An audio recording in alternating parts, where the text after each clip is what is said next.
Hello, knowledge seekers. In this episode of 20-Minute Books, we delve into Forgive, a profound exploration of the power and significance of forgiveness, penned by esteemed author Timothy Keller. Published in 2022, this compelling guide embarks on a journey to unpack the transformative effects of heartfelt forgiveness on both a personal and communal level. Keller argues that the tenets of Christian forgiveness can serve as a pivotal force for assuaging the pain of the wronged, providing a path to rehabilitation for wrongdoers, and fostering a sense of unity among individuals. Timothy Keller, acclaimed for his insightful writings and pastoral work, is the founder and senior pastor of the Redeemer Presbyterian Church in Manhattan. With his influential role in establishing over 300 churches globally, his voice resonates with authenticity and experience. Keller's portfolio of laudable publications includes bestsellers such as The Reason for God, Hidden Christmas, and The Prodigal God, solidifying his reputation as a guiding light in spiritual literature. Forgive is an essential read for a diverse audience. It beckons to those eager to grasp the crucial nature of forgiveness, aids victims of abuse who yearn to release the bonds of anger and hatred, and offers Christians deeper insights into the divine aspect of forgiveness. Join us as we uncover the essence of Keller's message and navigate the healing process that forgiveness can instigate.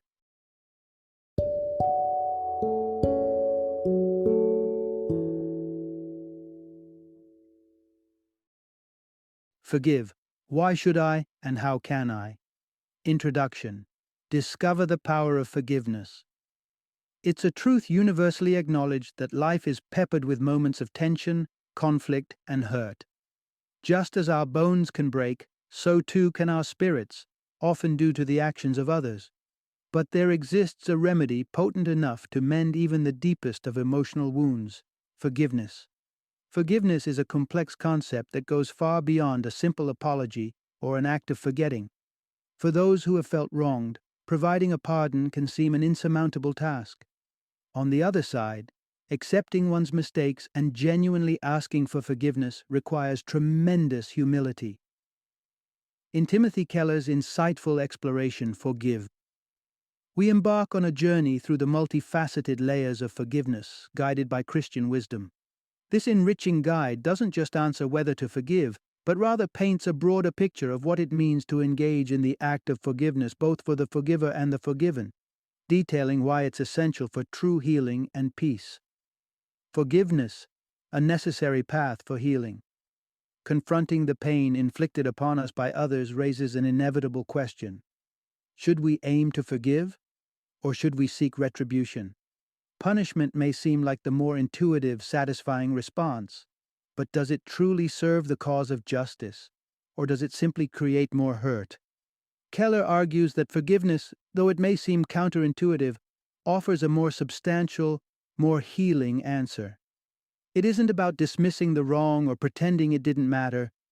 It's about acknowledging the pain, yet choosing not to let it govern our lives nor dictate our future actions.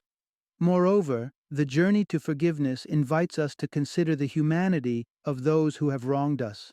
By seeing them as flawed beings much like ourselves, we open up a pathway to compassion and begin to understand the reasons behind their actions, which can often be an essential step in letting go of resentment. A practical roadmap to forgiveness. But how does one forgive when the burden seems too heavy to lift? Forgive doesn't leave readers wrestling with this alone. Instead, Keller lays down a practical, step-by-step process that shepherds us through the phases of granting genuine forgiveness. This roadmap begins by recognizing the grievance and coming to terms with the emotional toll it has taken. It asks us to confront our feelings rightly, without brushing them aside. From there, we learn the value of empathy, of putting ourselves in the shoes of our transgressors to gain perspective on their actions. Next, Keller invites us to make a conscious decision to forgive, an act that requires courage and the pursuit of peace over lingering in bitterness. The final steps on this journey involve actively engaging with our transgressors, if possible and appropriate. and finding ways to rebuild the bonds that were damaged or establish new boundaries that facilitate personal growth and healing.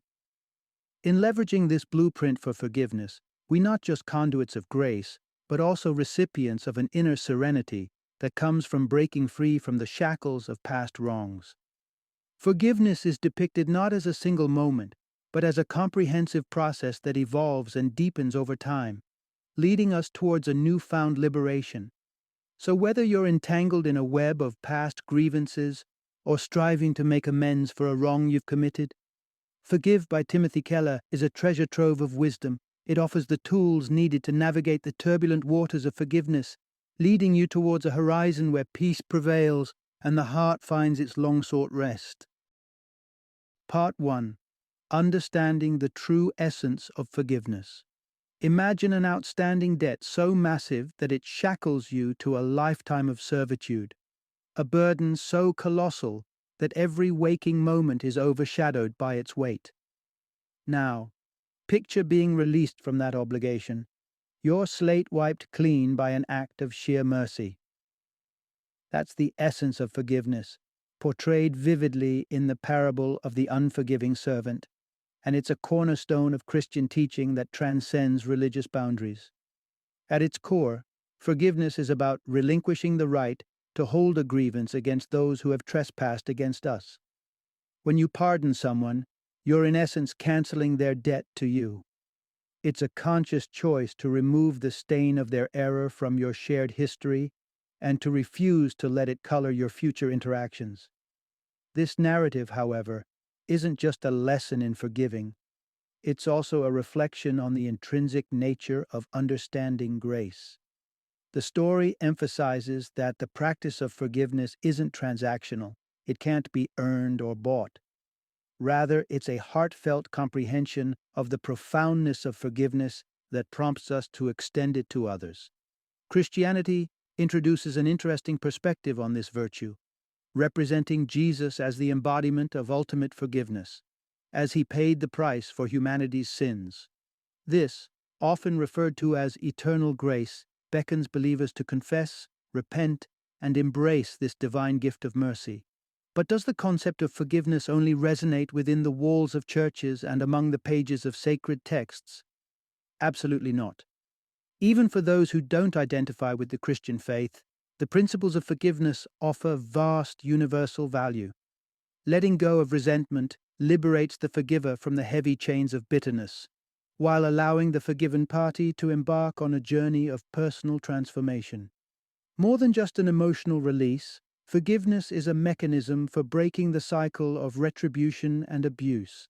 It promotes a virtuous cycle where not only are personal relationships restored, but also the wider society benefits from the reintegration of those who have stumbled. Yet even with its profound potential for healing and societal harmony, the embrace of forgiveness in a secular context isn't always straightforward. Societal norms often champion retribution over reconciliation, eyeing skeptically the implications of foregone justice. Shifting this requires a deeper exploration of the societal psyche and an affirmation of the transformative power that lies within forgiveness, where both the offender and the offended can find a path to peace and a chance for renewal. Part 2. Exploring the challenges of practicing forgiveness. In a quiet schoolroom in Lancaster County, Pennsylvania, an unfathomable tragedy unfolded in 2006 when a lone gunman took the lives of 5 Amish children. The world watched in anticipation of outrage and cries for retribution. But what followed was an act of grace that left many bewildered. The Amish community chose to forgive. In an extraordinary expression of compassion, these grieving families reached out to the family of the shooter, offering forgiveness instead of seeking vengeance. They exhibited an almost unthinkable level of mercy that defied the typical expectations of a retributive justice system, and it raised an important question. Why is such forgiveness such a rare occurrence in our society? The act of forgiving can be fraught with resistance. Victims are at times pressured to forgive unconditionally, even when the wrong inflicted upon them cries out for justice. The simple utterance of an apology is no antidote to the lingering pain. Real consequences must follow, or the cycle of abuse risks perpetuation. Moreover, the public often demands a spectacle in which the guilty party undergoes humiliation, while the victim ascends to a position of moral superiority as the grantor of mercy. This dynamic serves only to deepen wounds and inject more venom into public discourse. For many, the notion of pardoning a criminal is unfathomable, leading to societal pressure on those who opt for leniency. The current cultural landscape is characterized by two dominant beliefs. Firstly, there's a therapeutic emphasis on personal well-being, often at the expense of communal harmony. With each individual holding their subjective truth, reaching consensus on collective values becomes increasingly challenging. Secondly, a shame and honor culture has permeated society, one that's quick to elevate the virtuous but even quicker to ostracize those who err. We're witnessing an era of competitive outrage, where the slightest transgression is met with a tidal wave of condemnation. Striking a balance between justice and forgiveness poses a profound dilemma. How can we hold individuals accountable for serious wrongs while also promoting a path to redemption? It's this delicate interplay between enacting justice and extending forgiveness that presents one of the most complex moral discussions of our time. Part 3. Reconciling forgiveness with the pursuit of justice. In a courtroom, Rachel Denhollander confronted a reality that many grapple with in the face of violation: how to forgive a grave injustice like abuse. As she faced Larry Nassar, the physician who exploited her trust in her youth, Denhollander navigated a delicate balance. She wished for Nassar's true remorse and divine forgiveness, recognizing that her own forgiveness didn't equate to an absence of justice. This intersection of forgiveness and justice illuminates a crucial understanding, particularly within the Christian ethos that Timothy Keller expounds. Christians believe that Jesus paid the ultimate price for humanity's transgressions, absolving the debt of sin. Consequently, when a Christian extends compassion to someone who has wronged them, it's a reflection of the grace they themselves have received, not a replacement for rightful justice. That's because, from a theological stance, God embodies both love and wrath, mourning the acts of injustice inflicted upon his creation, while also burning with fervor against the defilement and degradation of the world. This dual nature demands both the pursuit of justice to preserve the integrity of creation and the offering of forgiveness to promote restoration and reconciliation. In this light, justice is not set aside. Rather, it becomes an agent for potential change. It holds the wrongdoer accountable and, crucially, offers them the opportunity for redemption. When repentance occurs, it opens a path for the offender to restore their relationships, both with their fellow humans and with the divine. The principles described by Keller can seamlessly translate into secular practice. Visionary forgiveness works hand in hand with justice, seeking not only to halt the cycle of harm, but to sow seeds that may one day blossom into a rehabilitated individual and a healed community. Herein lies the crux of the matter. Justice and forgiveness are not adversarial forces, but partners in the quest for a just and compassionate society. They work in tandem to address wrongdoing while fostering a context where growth, change, and a return to righteousness can occur. With the foundations of what forgiveness truly encapsulates, the resistance it meets in contemporary discourse, and its coexistence with justice now laid bare, the next step is to delve into the practical aspects. How do individuals practically navigate the waters of extending or accepting forgiveness, especially when the stakes are emotionally charged and the issues deeply personal? Part 4. The Art of Extending and Receiving Grace. Ponder for a moment the tale of the ungracious debtor, a man absolved of an astronomical debt, only to turn a cold shoulder to a fellow debtor over a trivial sum. His story imparts a profound lesson. The magnitude of our capacity to forgive should be boundless, reflecting the immense grace we ourselves have been shown. However, This largeness of heart shouldn't be mistaken for a blind return to the status quo of a relationship. In a just world, forgiveness does not negate the need for the transgressor to confront their actions, to engage in deep introspection, and to earnestly strive towards personal betterment. Timothy Keller urges us to recognize that when wronged, we are faced with a defining choice: harbor bitterness or choose to forgive. Bitterness left to fester can consume and corrode the soul, but it is through forgiveness that we fulfill a duty to ourselves and our community, clearing the way for healing and renewal. So, how do we go about this?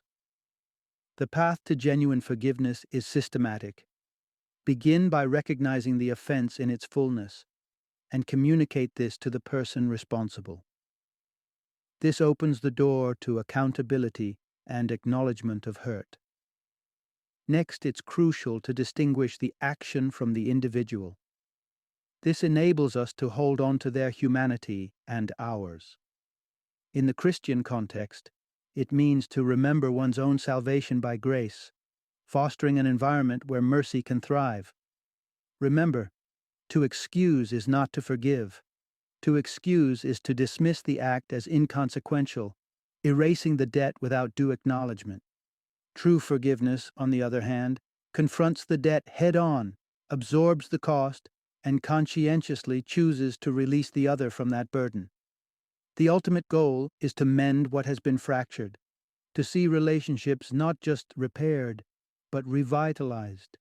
Forgiveness aims to narrow the chasms that sin and error have formed between individuals, strengthening the bonds of fellowship for a more harmonious coexistence. Supporting the reformation of the one who wronged us garners a higher reward. It weakens the evil within them, and by extension within the community. Equally, asking for forgiveness requires a transparent admission of one's mistakes and a commitment to solid structures of accountability to avoid future transgressions. The frequency of this grace, limitless. For those of faith, it's understood that no human act of forgiveness can rival the inexhaustible sacrifice of Jesus on the cross. Let us, then, be as forgiving as we have been forgiven, seeking to emulate an unending compassion, not just sevenfold or 77 times, but endlessly, as we navigate the complex yet rewarding landscape of human relationships. Part 5. The Contrasting Philosophies of Forgiveness. Have you ever contemplated the reasons behind your choice not to commit a wrongful act, like refraining from taking something that isn't yours? The motivation for such restraint can deeply reflect one's cultural and philosophical convictions about forgiveness and morality. Contrast the Christian approach to forgiveness with that rooted in classical honor cultures, and you encounter a profound divergence in worldview. Early Christians, despite facing relentless persecution, were renowned for praying for their adversaries, exemplifying a brand of forgiveness foreign to the prevailing cultural norms of their time. This Christian perspective, founded on the teachings of a sacred text steeped in narratives of mercy, placed an unprecedented emphasis on empathy and the inherent worth of every individual. Conversely, societies grounded in honor cultures, such as those of the Greeks, Romans, and Anglo-Saxons, held a different set of values. For them, honor was paramount, and actions were measured against the yardstick of personal dignity and societal status. To act in a way that would tarnish one's honor was unthinkable, restricting their ability to fully embrace the Christian ethos of forgiveness. For them, avoiding wrongdoing was less about compassion and more about preserving one's ego and nobility. Interestingly, Aristotle himself promulgated a belief in maintaining contempt for those perceived to be of lower standing, an idea at odds with the premise of unconditional forgiveness. The gods of ancient Greece weren't custodians of mercy. Rather, they embodied a logical order that revered perfection, devoid of frailty and forgivingness. As these honor-bound societies gradually converted to Christianity, their enduring misconceptions about honor and virtue continued to shape their interpretations of the Bible. This clash of perspectives led to historical missteps such as the Crusades and the marginalization of the vulnerable. Yet, despite the varying interpretations of the past, a common thread of inherent human dignity runs through both Christian doctrine and our modern moral compass. This shared understanding of humanity's worth transcends cultural and religious boundaries and speaks to a deep-seated awareness that exists beyond mere evolutionary impulses. It is this intrinsic recognition of shared humanity that calls us to stand against evil, advocating not for an honor that is won or lost through deeds, but for a forgiveness that acknowledges and upholds the intrinsic value of every soul. Final summary. The act of forgiving is often compared to the cancellation of a debt, one that arises not from financial transactions, but from the emotional toll of being wronged. True forgiveness entails an inward settlement, where the wronged individual opts to absorb the cost of the hurt and release the wrongdoer from the owed reparations. This process, however, isn't unilateral. It involves a responsibility to engage with the offender, making them aware of the pain caused, which may pave the way for their repentance. From this foundation, the ultimate goal of forgiveness emerges: to rebuild and strengthen the bonds that were compromised by the transgression, to bridge the chasm that has formed between souls. At the heart of forgiveness is the conquest over resentment, an intentional move to prevent the subconscious spread of pain. By shedding the burden of bitterness, we not only liberate ourselves, but also halt the potential continuation of injury to others. Nevertheless, forgiveness is not synonymous with turning a blind eye to wrongdoing or waiving the necessity for justice. Accountability remains vital.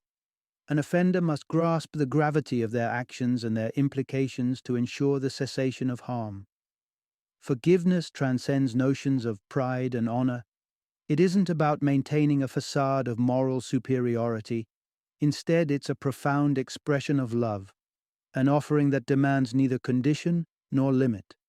This eternal wellspring of compassion is the very essence of what it means to give and receive forgiveness, a transformative gift that we're called to extend time and time again.